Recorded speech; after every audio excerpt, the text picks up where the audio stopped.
India का इतिहास बहुत ही रंगीन और इंटरेस्टिंग है, लेकिन एक पीरियड ऐसा है जो सबसे ज्यादा खास माना जाता है, गुप्ता एरा।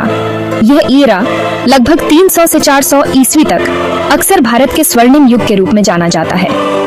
इस समय के दौरान गुप्ता साम्राज्य का बहुत बोलबाला था।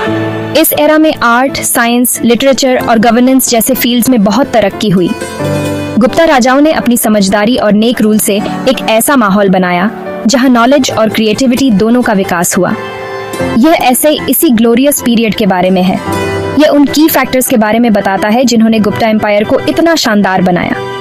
हम इसके फेमस रूलर्स के बारे में जानेंगे। हम साइंस और मैथमेटिक्स में हुई ग्राउंड ब्रेकिंग एडवांसमेंट्स के बारे में भी जानेंगे और साथ ही साथ फ्लरिशिंग आर्ट, कल्चर और इकोनॉमी के बारे में भी जानेंगे। गुप्ता एरा इंडिया के ग्लोरियस पास्ट और ह्यूमन सिविलाइजेशन में इसके इम्पोर्टेंट कंट्रीब्यूशंस का एक जीता जागता सबूत है। गुप्त डायनेस्टी की शुरुआत उत्तर भारत के उपजाऊ मैदानों से हुई थी। इस डायनेस्टी के संस्थापक श्री गुप्त ने आज के उत्तर प्रदेश में एक छोटे से राज्य पर राज किया। उनके उत्तराधिकारी घटोत्कच ने अपने राज्य का विस्तार किया। हालांकि यह घटोत्कच के बेटे चंद्रगुप्त प्रथम थे जिन्होंने इस साम्राज्य की नींव रखी। चंद्रगुप्त प्रथम एक दूरदर्शी लीडर थे। उन्होंने पावरफुल लिच्छवी राजकुमारी कुमार देवी के साथ स्ट्रेटेजिकली शादी की। इससे उन्हें बहुत दौलत और पावर मिला। इससे उन्हें अपनी पावर को मजबूत बनाने में भी मदद मिली। 320 ईस्वी में चंद्रगुप्त प्रथम गद्दी पर बैठे। उन्होंने महाराजाधिराज यानी राजाओं के राजा का टाइटल अपनाया। यहीं से गुप्त साम्राज्य की शुरुआत हुई। उनके शासनकाल में उत्तर भारत के एक बड़े हिस्से पर गुप्तों का कंट्रोल हुआ। इससे उनके उत्तराधिकारियों के लिए साम्राज्य की शान को और बढ़ाने का रास्ता साफ हुआ। समुद्रगुप्त चंद्रगुप्त प्रथम के बेटे एक मिलिट्री जीनियस और महत्वाकांक्षी रूलर थे। वे 335 ईस्वी में गद्दी पर बैठे। समुद्रगुप्त ने कई सारे मिलिट्री कैंपेन्स चलाए जिससे उनके साम्राज्य की सीमाओं का काफी विस्तार हुआ। उनके सैन्य कारनामों का वर्णन इलाहाबाद स्तंभ लेख में मिलता है। यह लेख उनकी वीरता और स्ट्रेटेजिक ब्रिलियंस का प्रमाण है। समुद्रगुप्त ने उत्तर और मध्य भारत में कई राज्यों को जीता। उन्होंने दक्षिण के कई शासकों को भी अपने अधीन किया। उनकी विजयों से गुप्त साम्राज्य को इमेंस धन और प्रतिष्ठा मिली। समुद्रगुप्त सिर्फ एक वीर योद्धा ही नहीं बल्कि एक समझदार एडमिनिस्ट्रेटर भी थे। उन्होंने एक मजबूत सेंट्रल गवर्नमेंट बनाए रखा। साथ ही उन्होंने जीते हुए शासकों को कुछ हद तक स्वायत्तता भी दी।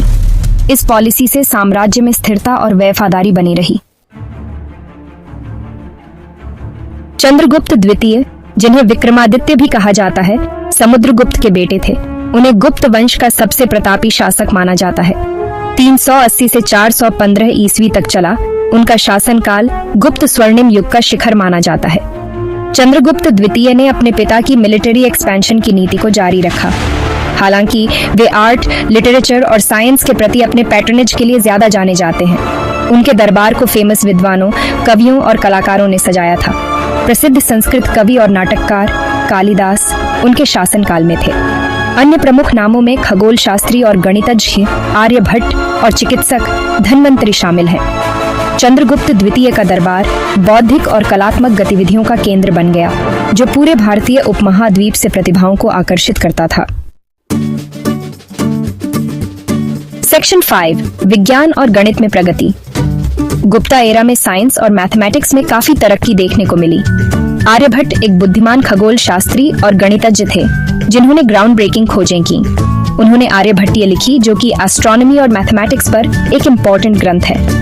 इस ग्रंथ में उन्होंने पीआई की वैल्यू का सटीक कैलकुलेशन किया। उन्होंने लूनर और सोलर इक्लिप्सिस को भी एक्सप्लेन किया। आर्यभट्ट ने हीलियोसेंट्रिक थ्योरी दी, जिसमें उन्होंने कहा कि पृथ्वी सूर्य के चारों ओर घूमती है।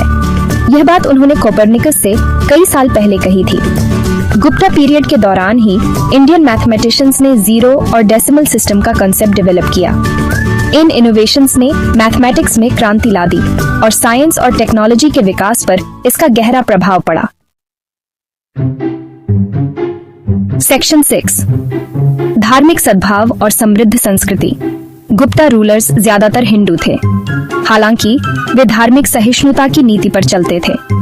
वे सभी धर्मों का सम्मान करते थे और लोगों को अपना धर्म आजादी से मानने की परमिशन देते थे। इससे एक ऐसा हार्मोनियस समाज बना जहां अलग अलग रिलीजियस कम्युनिटीज शांति से रहते थे।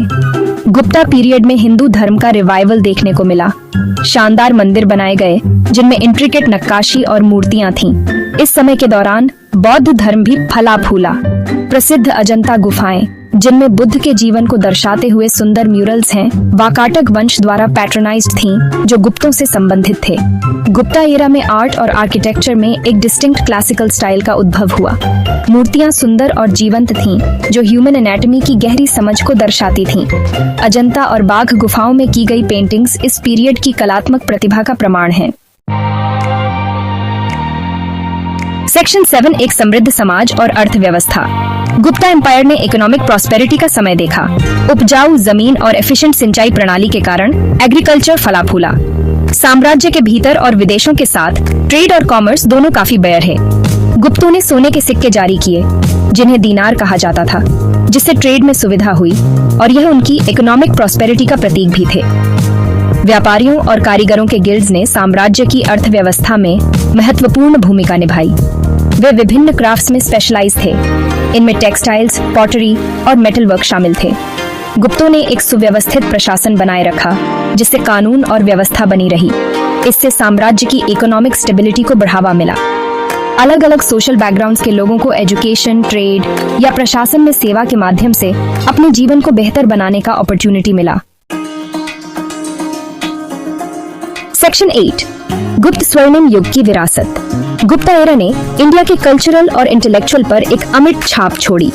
आर्ट, साइंस, लिटरेचर और गवर्नेंस में इसके योगदान आज भी पीढ़ियों को इंस्पायर करते हैं। इस पीरियड के दौरान डेवलप हुए जीरो और डेसिमल सिस्टम के कंसेप्ट ने मैथमेटिक्स में क्रांति ला दी और दुनिया भर में साइंटिफिक एडवांसमेंट्स की नींव रखी। गुप्ता पीरियड के क्लासिकल स्टाइल का आर्ट और आर्किटेक्चर ने बाद में इंडियन आर्ट फॉर्म्स को प्रभावित किया। अजंता और बाघ गुफा पेंटिंग्स आज भी दुनिया भर से आर्ट एंथुसियास्ट्स को अपनी ओर आकर्षित करती है। गुप्ता एम्पायर में एजुकेशन और नॉलेज पर जोर देने से एक वाइब्रेंट बौद्धिक माहौल बना। इससे एंशिएंट इंडियन नॉलेज को प्रिजर्व करके आने वाली पीढ़ियों तक पहुंचाया जा सका। सेक्शन 9 निष्कर्ष। भारत के गौरवशाली अतीत की एक झलक। भारतीय इतिहास में एक सुनहरा अध्याय गुप्ता एरा इंडिया के ग्लोरियस पास्ट का प्रमाण है। यह अभूतपूर्व प्रगति का एरा था जो विभिन्न फील्ड्स में उल्लेखनीय अचीवमेंट्स से भरा हुआ था।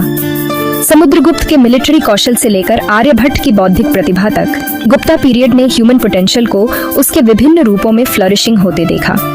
गुप्तास की एक स्टेबल और प्रॉस्परस साम्राज्य बनाने की क्षमता, जहां इंटेलेक्चुअल क्यूरियोसिटी और आर्टिस्टिक एक्सप्रेशन को बढ़ावा मिला, ने इंडिया के कल्चरल हेरिटेज पर एक अमिट छाप छोड़ी। उनकी विरासत आज भी हमें इंस्पायर करती है। हमें ह्यूमन इंजेन्युइटी की पावर और नॉलेज, क्रिएटिविटी और हार्मोनियस कोएग्जिस्टेंस के महत्व की याद दिलाती है। गुप्ता गोल्डन एज एक बीकन की तरह है जो ह्यूमन सिविलाइजेशन में इंडिया के महत्वपूर्ण योगदान को उजागर। मेरा ये चैनल सब्सक्राइब करें और मेरे हर अपडेट आपको मिले, इसके लिए बेल आइकन